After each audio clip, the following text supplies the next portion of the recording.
Hello friends, welcome to study stage. तो आज की इस वीडियो में हम लोग विलोपन विधि और प्रतिस्थापन विधि से समीकरण को हल करना सीखेंगे।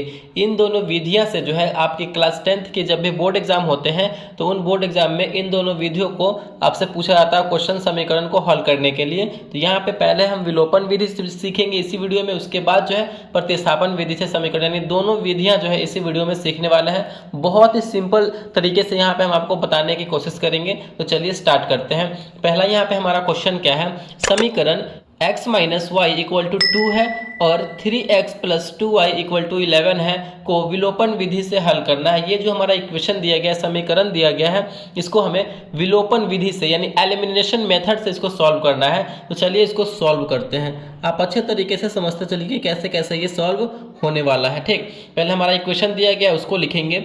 इक्वेशन क्या है, x minus y equal to 2 है। ये हमारा जो हो जाएगा पहला इक्वेशन हो जाएगा, यानी पहला समीकरण हो जाएगा। दूसरा हमारा समीकरण क्या है, 3x plus 2y equal to 11। ये हमारा जो है दूसरा इक्वेशन हो जाएगा, दूसरा समीकरण हो जाएगा। देखिए, विलोपन विधि से जब भी आपको समीकरण बनाने के लिए बोला जाए तो आपको ध्यान रखना है विलोपन। आपको इसी से स्पष्ट हो रहा होगा, यानी हमें इसे विलुप्त करना है, विलोपन यानी छिपाना है। यानी इसमें हमारा दो टर्म है, एक x वाला टर्म है, एक y वाला टर्म है। तो हमें किसी एक टर्म को कैंसिल आउट करना होता है। जब आप x को कैंसिल आउट कीजिए यानी कट कीजिए पूरा पूरा, या फिर y को कैंसिल आउट कीजिए, दोनों में से हमें किसी एक को कैंसिल आउट करना होता है, काटना होता है। तो यही हमारा क्या होता है, विलोपन विधि समीकरण होता है। देखिए कैसे, यहाँ पे हम x वाला टर्म को लेके चलते हैं। तो x वाला टर्म को अगर हमें कैंसिल आउट करना है तो दोनों x वाला टर्म सेम होना चाहिए। मतलब अगर y वाले टर्म को कैंसिल आउट करना है तो दोनों y वाला टर्म सेम होना चाहिए। ठीक, यहाँ पे ऊपर में x है, नीचे में 3x है, तो यहाँ पे ये सेम नहीं है। यहाँ भी ऊपर में y है, नीचे में 2y है, तो ये भी हमारा यहाँ पे सेम नहीं है। तो हम क्या करेंगे, किसी एक वाले को कैंसिल, यहाँ पे किसी एक वाले को यहाँ पे हम लोग सेम करेंगे। तो यहाँ पे ऊपर में x है, नीचे में 3x है, तो ऊपर में हम यहाँ पे 3x है तो इसको भी हमें 3x बनाना होगा। नीचे में 3x है तो ऊपर में 3x बनाने के लिए हमें क्या करना होगा, पूरे एक समीकरण जो हमारा पहला समीकरण है उस पूरे में 3 से हमें गुना कर देना पड़ेगा, तभी ना जाकर के ये हमारा 3x बनेगा। इसको कैंसिल आउट करना है तो हमें क्या करना होगा, यहाँ पे हम लिखेंगे, मतलब स्टेप बाय स्टेप जैसे जैसे बना रहे हैं बिल्कुल उसी तरीके से जो है आपको वहाँ पे भी सॉल्व करना है। तो यहाँ पे हम क्या लिखेंगे, हम समीकरण 1 में 3 से गुना करने जा रहे हैं। तो लिखेंगे समीकरण 1 में 3 से गुना करने पर ऐसा हम इसलिए कर रहे हैं क्योंकि ये दोनों सेम नहीं है। अगर ऊपर में x रहता और नीचे में भी सिंपल x रहता तो ये दोनों सेम होता, तो इसको हम कैंसिल आउट कर देते। यहाँ पे सेम हमें करना पड़ रहा है तो गुना करना पड़ रहा है 3 से। तो चलिए समीकरण पूरे 1 में हम 3 से गुना कर रहे हैं। तो 3 से x में करेंगे तो हो जाएगा हमारा 3x, फिर y में करेंगे तो हो जाएगा हमारा माइनस 3y, यहाँ पे फिर हो जाएगा 2 में करेंगे तो पूरे समीकरण में हुआ है गुना, तो 3 दूना 6 हो जाएगा। चलिए अब हमारा ये नया समीकरण बन गया यहाँ पे। फिर अब हम क्या करेंगे, दूसरा समीकरण जैसे है बिल्कुल वैसे लिखेंगे। तो यहाँ पे हमारा 3x है प्लस में 2y है इक्वल टू 11 है, तो 11। अब हमें कैंसिल आउट करना है। ठीक, तो ऐसे यहाँ पे हमें पूरा हटा देना है। तो ये वाला ऊपर वाला भी हमारा प्लस में है, नीचे वाला भी हमारा प्लस में है। तो इसे घटाने के लिए, पूरा पूरा काटने के लिए हमें क्या करना होगा, माइनस करना होगा। यहाँ पे प्लस में है, माइनस करेंगे तो यहाँ पे एक माइनस में हो गया। अब ये वाला नीचे वाला टर्म क्या हो गया, पूरा माइनस में हो जाएगा। यहाँ पे देखिए नीचे वाला प्लस को देख के चलेंगे, ये प्लस में है और हम क्या कर रहे हैं, माइनस कर रहे हैं, तो माइनस प्लस मिलकर माइनस होगा। ठीक, ये भी प्लस में है, माइनस कर रहे हैं तो माइनस प्लस मिलकर यहाँ पे माइनस होगा। तो यानी पूरा टर्म यहाँ पे हमारा माइनस हो गया। ऊपर में प्लस 3x है, नीचे में माइनस 3x है। एक अंक जो हमारा प्लस में है, एक अंक जो हमारा माइनस में, दोनों सेम है तो क्या हो जाएगा, ये कैंसिल आउट हो जाएगा यानी कट जाएगा।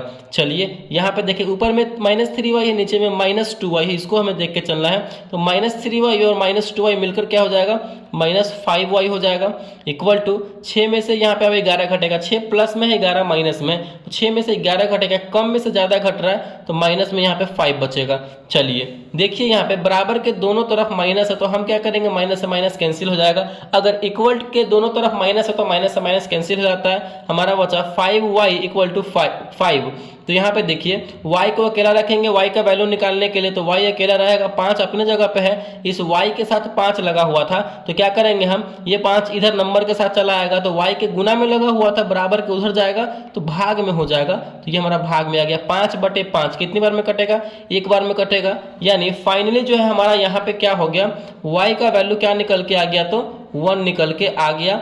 यहाँ तक जो हमारा y का वैल्यू निकला। अब यहाँ पे देखिए जब भी अब y का वैल्यू निकल गया तो हम क्या करेंगे, समीकरण 1 में या फिर समीकरण 2 में या फिर किसी में भी हम y का वैल्यू रख देंगे, जिसका भी मान निकला हो, x का या फिर y का निकला हो, उसमें पुट कर देंगे तो हमारा जो है x का भी निकल के आ जाएगा, y का निकल के यहाँ पे आया है। तो अब हम क्या करेंगे, चलिए समीकरण 1 में ही रखते हैं, किसी में भी आप रख सकते हैं, 1 में या फिर 2 में, तो यहाँ पे हम समीकरण 1 में ही रखते हैं। तो क्या लिखेंगे हम यहाँ पे, समीकरण शॉर्ट फॉर्म में समीकरण 1 में ये जो हमारा y का मान निकल के आया है, तो y समीकरण 1 में y का मान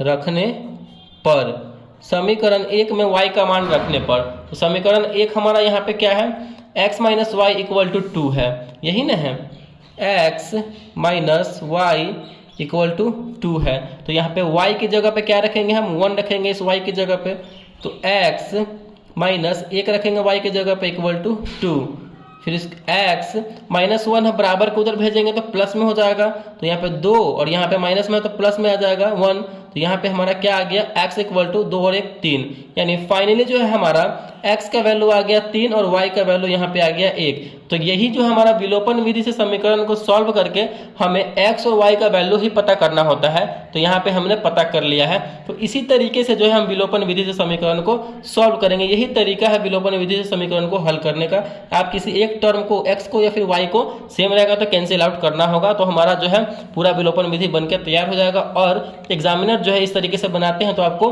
पूरा, जैसे कि 5 नंबर का है तो 5 नंबर आपको मिलेगा, 3 नंबर का है तो पूरा 3 नंबर आपको दिया जाएगा। तो ये था हमारा तरीका विलोपन विधि, एलिमिनेशन मेथड बनाने का। अब यहाँ पे हम लोग इसी वीडियो में सीखते हैं प्रतिस्थापन विधि से समीकरण को सॉल्व करना। तो यहाँ पे हमारा दूसरा क्वेश्चन क्या है, समीकरण x plus y equal to 14 और x minus y equal to 4 को प्रतिस्थापन विधि से हल करना है, सब्स्टिट्यूशन मेथड से हमें इसको जो है सॉल्व करना है। ठीक, तो यहाँ पे हम इसको बनाना स्टार्ट करेंगे, समझते चलिए कैसे कैसे यहाँ पे ये बनने वाला है। ठीक, सॉल्व करते हैं।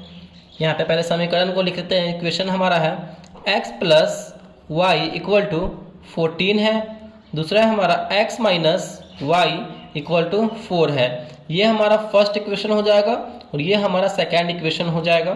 ठीक, तो चलिए सॉल्व करते हैं। पहले आप इसको समझिए, प्रतिस्थापन, इससे आपको क्या स्पष्ट हो रहा है, प्रतिस्थापन, स्थापन करने का मतलब क्या है, मतलब वो स्थापना करने के लिए हमें बोला जा रहा है। तो आप समीकरण को 1 को सॉल्व करके x या फिर y का वैल्यू निकाल करके समीकरण 2 में प्रतिस्थापित करेंगे, यानी उसका वैल्यू रखेंगे, या फिर समीकरण 2 को सॉल्व करते हैं, समीकरण 1 में x का वैल्यू निकालते हैं तो x की जगह पे प्रतिस्थापित करेंगे, अगर y का वैल्यू निकालते हैं तो y की जगह पे प्रतिस्थापित हमें करना है। देखिए कैसे, हम समीकरण 1 को ही यहाँ पे लेके चलते हैं, समझते चलिए कि कैसे कैसे ये प्रतिस्थापन विधि से हल होने वाला है। ठीक, तो यहाँ पे समीकरण 1 को लेके चल रहे हैं, तो लिखेंगे हम यहाँ पे समीकरण 1 से, समीकरण 1 हमारा क्या है, x plus y equal to 14 है, तो यहाँ पे हम x का वैल्यू निकालते हैं, x इक्वल टू, x का वैल्यू निकालने के लिए x को अकेला रखना होगा, y को उधर भेजना होगा, तो 14 अपने जगह पे है, y को हम भेज रहे हैं उधर, तो प्लस में, इधर उधर आएगा तो माइनस में,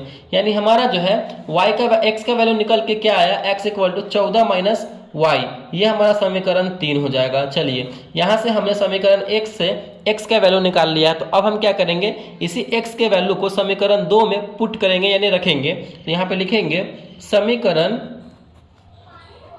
2 में जो हमारा ये x का मान आया है, x का मान रखने पर, x का मान रखने पर, तो इस x की जगह पे हम रखेंगे 14 माइनस वाई। ठीक, तो चलिए रखिए, समीकरण 2 हमारा क्या है, x minus y equal to 4 है, तो रखेंगे x की जगह पे क्या रखेंगे, 14 माइनस वाई इक्वल टू 4।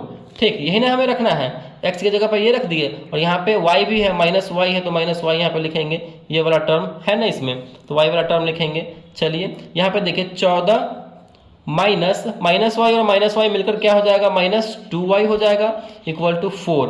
यहाँ पे देखिए नंबर वाले को नंबर वाले के साथ रखेंगे तो ये नंबर हमारा 14 इधर है और 4 इधर है, तो इन दोनों को साथ में रखेंगे तो यहाँ पे बचेगा हमारा -2y और 14 को उधर भेज देंगे इक्वल टू 4 अपने जगह पे, 14 इधर आ रहा है, 14 प्लस में है, इधर आएगा तो माइनस में हो जाएगा। ठीक, चलिए सॉल्व कीजिए। -2y इक्वल टू 4 में से 14 जाएगा, कम में से ज़्यादा जाएगा तो माइनस में हमारा आएगा 10।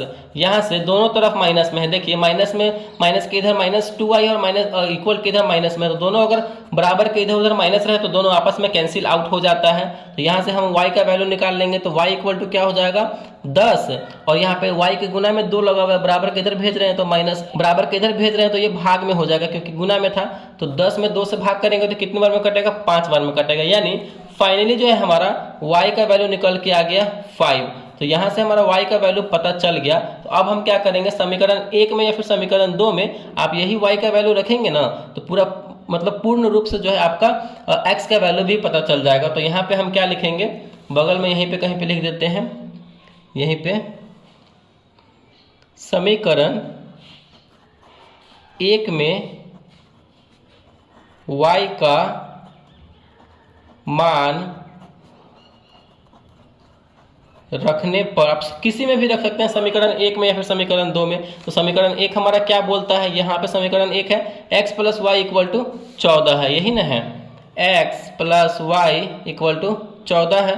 और हमारा y का वैल्यू क्या आया है, समीकरण 1 में y का मान रखने पर तो y का वैल्यू यहाँ पे निकल के आया है 5। तो रखिए x प्लस वाई के जगह पर रखेंगे 5 इक्वल टू 14। यहाँ पे देखिए x इक्वल टू क्या हो जाएगा, 5 को उधर भेज देंगे, 14 अपने जगह पे है, प्लस में इधर आएगा तो माइनस में हो जाएगा, तो 14 में से 5 जाएगा तो क्या बचेगा हमारा 9। यानी फाइनली जो है हमारा x का वैल्यू आ गया 9 और y का वैल्यू निकल के आ गया 5। तो इस तरीके से जो है हमें प्रतिस्थापन विधि से समीकरण को हल करना है और x और y का वैल्यू निकालना है। तो ये भी आपको जो है प्रतिस्थापन विधि से समीकरण सॉल्व करना आ गया होगा। बहुत ही आसान तरीके से यहाँ पे हमने जो है आपको समझाने की कोशिश की है। तो अगर वीडियो आपको अच्छा लगा और दोनों समझ में आया तो प्लीज़ वीडियो को लाइक कीजिएगा, चैनल पर नए हैं तो चैनल को सब्सक्राइब जरूर कीजिएगा। Thank you.